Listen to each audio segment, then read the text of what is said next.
Değerli arkadaşlar, bugünkü videomuz Hazreti Peygamber'in tasarrufları hakkında olacaktır. Daha önce sünnetin İslam hukukundaki yeri bağlamında ele aldığımız üzere bir hadisin sahih olması içtihadi bir meseledir. Yani sünnet büyük oranda hadisle tespit edilir demiştik. Hadisle tespit edildiği gibi Hazreti Peygamber'in sünneti fıkıh yani amelle de tespit edilebilir. Hazreti Peygamber hem peygamber olarak hem bir insan, bir birey, kendi çağının bir anlamda çocuğu olarak hayatını yaşamakta. Dolayısıyla Hazreti Peygamber'in her tasarrufunu dini olarak algılamak, dini olarak her tasarrufunu bağlayıcı kabul etmek pek mümkün değildir. Nitekim İsnevi başta olmak üzere usulcülerin pek çoğu Hazreti Peygamber'in bir beşer, bir insan olarak yaptığı eylemlerin dini bağlamda bağlayıcı olmadığını açıkça ifade eder.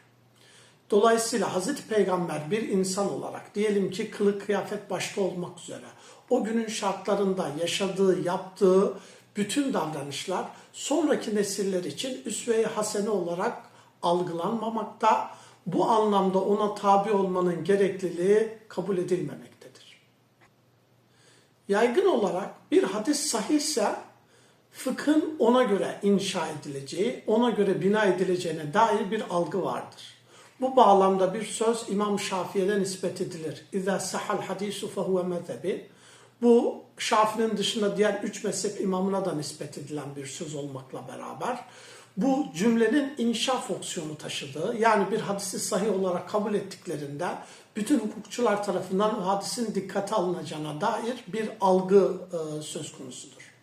Halbuki Buhari ve Müslim kendi hadis kitaplarını yazdıklarından sonra hiçbir mezhep bu kitaplardan hareketle kendimizi hizaya çekelim, bu kitaptan hareketle kurucu imamın görüşlerinden vazgeçelim, burada sayı hadisler toplanmış, ona binaen fıkhi hükümleri tekrar güncelleyelim şeklinde bir düşünce hiçbir hukukçu tarafından dile getirilmemiş, hiçbir hukukçu tarafından kabul edilmemiştir. Bundan ötürü Sahih Müslim ve Sahih Buhari'de yer almasına rağmen fukahanın amel etmediği pek çok hadis söz konusudur. Bununla beraber muhaddislerin zayıf demesine rağmen fukahanın amel ettiği pek çok hadis mevcuttur. Bunun temel nedeni fıkhın kendi içindeki işleyişiyle ilgilidir. Fıkıh dediğimiz şey yaşayan hayat olduğu için o yaşayan hayat içinde uygulana gelen hususlar zaman zaman bize zayıf isnatlarla aktarılmış olsalar dahi fıkhın içinde onlar artık genel kabul görmüş, fukahanın birbirinden tevarüs ettiği rivayetlere göre daha sağlıklı kabul edildiği için o rivayetler istikametindeki fıkhi uygulamalar devam etmiştir. Zira bu bağlamda genelde şöyle bir hataya düşülmekte. Sanki fıkhi hükümler bizzat bu hadislerden istinbat edilerek elde edilmiş şeklinde bir algı söz konusu. Halbuki fıkıh dediğimiz şey yaşayan hayat olduğu için, Hazreti Peygamber'den itibaren uygulana gelen bir şey olduğu için bu uygulana gelen ameller zaman zaman çok sahih olmasına rağmen hadis formunda, rivayet formunda bize aktarılmamakta veya zayıf raviler vasıtasıyla bize aktarılmaktadır. Burada önemli olan o bilginin rivayet formatında bize sahih şekilde aktarılıp aktarılmaması değil, ondan daha güçlü olan fukahanın birbirinden tevarüs ederek amele konu olan bir hüküm olmasıdır.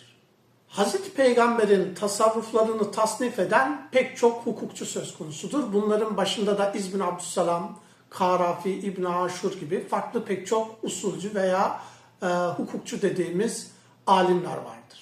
İz bin Abdüsselam Hazreti Peygamber'in tasarruflarının tamamının bağlayıcı olduğunu düşünmediği için Hazreti Peygamber'in tasarruflarını kendi içinde üçlü şekilde tasnif eder. Birinci sırada fetva dediğimiz, risalet dediğimiz, yani Hazreti Peygamber'in peygamber olması hasebiyle yaptığı şeylerdir. Bunlar bütün ümmet için bağlayıcıdır. İkinci sırada ise yargı, kaza dediğimiz alanla ilgili Hazreti Peygamber'in tasarruflarıdır.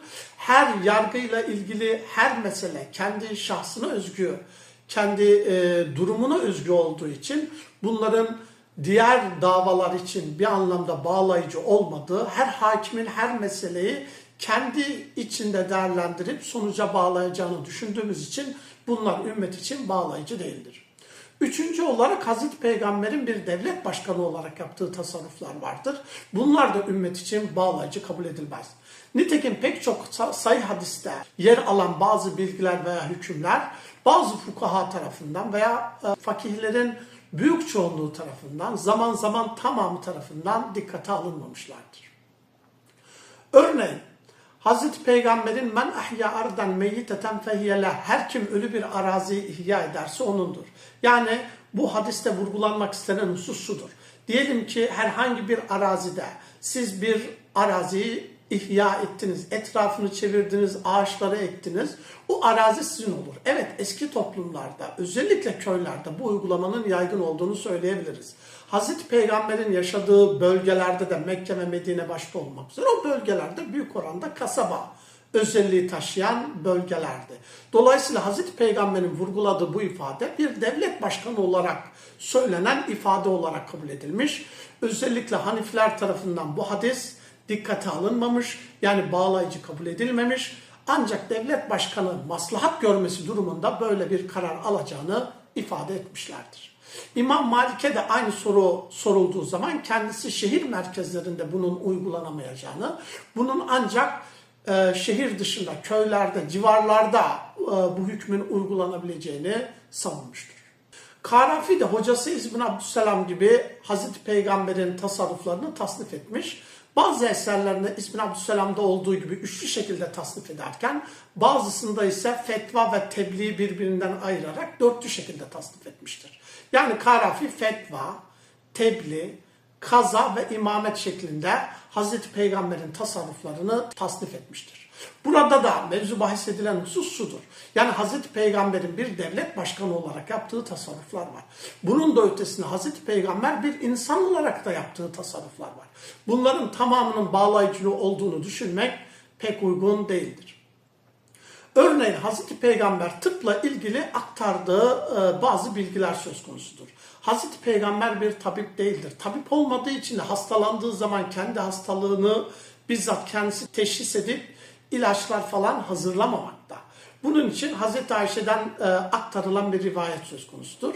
Hazreti Ayşe ilaçla ilgili bilgisi olduğu sorulunca şöyle cevap verir. Hazreti Peygamber uzun süre hasta olduğu için Müslüman olsun, gayrimüslim olsun farklı bölgelerden tabiplerin ilaçlar gönderdiğini, bu ilaçları onun bizzat Hazreti Peygamber'e uyguladığı için bu alanda ilaçlarla ilgili bilgilere sahip olduğunu ifade eder.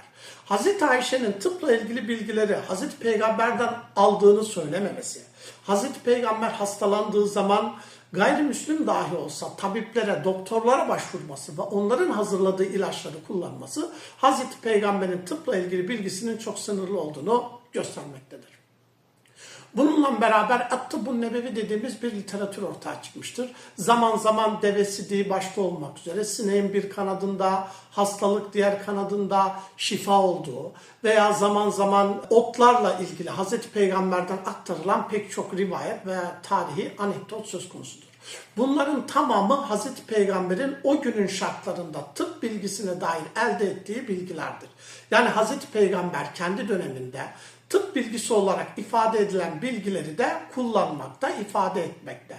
Yoksa Şah Veliullah Eddihlevi'nin de ifade ettiği üzere Tıbbun Nebevi, birilerinin Tıbbun Nebevi dediği hususlar, yani tıpla ilgili Hazreti Peygamber'den aktarılan bilgiler o günün tıp bilgisiyle ilgilidir. Bu tip hususlarda vurgulamamız gereken husus Hazreti Peygamber döneminde veya öncesinde tıbba dair bazı bilgilerin mevcut olduğu, zamanla eğer bunlar değişmişse tıp bilgisi içindeki ilaçların değişmesi olarak algılanması ve yorumlanması çok daha doğrudur.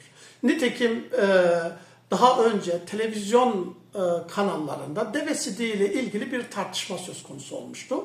Halbuki orada ele alınması gereken husus şudur. Hazreti Peygamber'in buna dair bilgileri, yani necis olarak kabul edilen veya çirkin kabul edilen bazı hususların da ilaç olarak kullanılabileceğine dair bilgileri o günün tıp bilgisiyle ilgilidir. Günümüzde tıp bilgisinde dahi bu tarz şeyler mevcuttur. Dolayısıyla bu anlamda yapılacak bir hata, bu anlamda yapılacak bir yanlışlama Hazreti Peygamber'in nübüvvetiyle ilgili olmayıp o günün tıp bilgisiyle ilgili bir husustur. Aynı şekilde Hazreti Peygamber'in kılık kıyafetini örnek verebiliriz. Hazreti Peygamber'in giydiği kılık kıyafet o günün Arap dünyasında mevzu bahsedilen, o günkü Arap dünyasında yaygın olan Ebu Cehil'in de Ebu Leheb'in de giydiği kılık kıyafetten ibaretti. Dolayısıyla onu kutsallaştırıp onu dini bir simge, üsve-i hasene kabul edip bu anlamda Hazreti Peygamber'e tabi olunmasının zorunlu olduğu veya sünnet olduğunu vurgulamak doğru değildir. Zira bu tarz insani olarak Hazreti Peygamber'in yaptığı eylemler ümmet için bağlayıcı değil ve bu anlamda da üsve-i hasene özelliği taşımamaktadır. Aynı şekilde el-eimmetu min Kureyş hadisi söz konusudur. Hazreti Peygamber burada illa imamların Kureyş'ten olması gerektiğine dair bir zorunluluğu ifade etmemekte. Yine yaşadığı toplumda Müslümanların, o kabilelerin ancak Kureyş bayraktarlığı altında toplanabileceğini ifade etmek için kullandığı bir anlamda bir devlet başkanı, bir anlamda öngörüsü güçlü olan, sezgileri güçlü olan bir insan olarak ifade ettiği hususlardır. Yoksa her toplumda, her dönemde, her bölgede illa Kureyşli birinin devlet başkanı olacağına dair bir sonuca ulaşmak kendi içinde tutarlı değil ve makbul değildir. Bunun bir benzerini Hazreti Peygamber'in hayatında da görüyoruz. Bildiğimiz üzere Hazreti Peygamber Medine'ye gittiği zaman Medinelilerin hurmaları aşıladığını görür. Hazreti Peygamber muhtemelen bunun fıtrata müdahale olarak algılamış olacak ki bunun doğru olmadığını, bunun yapılmamasını emreder. Fakat hasat zamanı geldiği zaman Medinelilerin meyvelerinin ürün vermediğini, ağaçlarının ürün vermediğini gördüklerinde Hazreti Peygamber'in huzuruna giderler. Hazreti Peygamber'e durumu aktardıktan sonra Hazreti Peygamber hatasını fark eder ve orada kullandığı bir cümle, bir ifade söz konusudur. Entum a'refu minni bi dünyakum. Siz dünyanızı benden daha iyi bilirsiniz. Burada vurgulanmak istenen husus dünyevi konularda, yani dini olmayan hususlarda, dünyevi konularda Hazreti Peygamber'in davranışları, sözleri, ifadeleri, onayları bağlayıcı değil. Bu anlamda daha çok akılla, bu anlamda maslahatla hareket etmek çok daha tutarlıdır. Elbette birini çok sevdiğiniz için onun yaptığı her şeyi yapmanız, onun kıyafetlerini giymeniz ve benzeri her alanda ona benzemeye çalışmanız takdir edilebilir. Yani sevgi bağlamında, aşk bağlamında bu tarz şeylere musamaha gösterilebilir.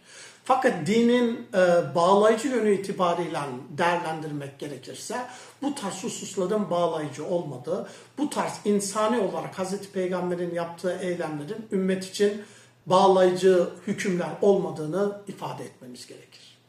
Bu bağlamda Hazreti Peygamber bir eylem yaptığı zaman bu eylemin dini hükümlerden hangi kategoriye tekabül ettiğine dair usulde bir tartışma söz konusudur. İmam Malik gibi bazı alimler eğer karine bulunmadığı zaman Hazreti Peygamber'in eyleminin mubah, ibaha ifade ettiğini, bunu Hanefi usulcüler içinde de savunan pek çok alim mevcuttur. Hazreti Peygamber'in yine karinesiz şekilde yani hangi hükmü ifade ettiğine dair bir karine bulunmadığı durumda Hazreti Peygamber'in eylemlerini mendup sünnet olarak değerlendirenler de mevcuttur.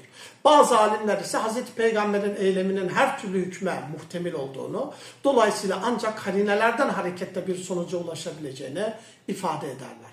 Dolayısıyla Hazreti Peygamber'in yaptığı her eylemi bağlayıcı olarak görmek ve bundan hareketle hükümler vaz etmek pek uygun değildir.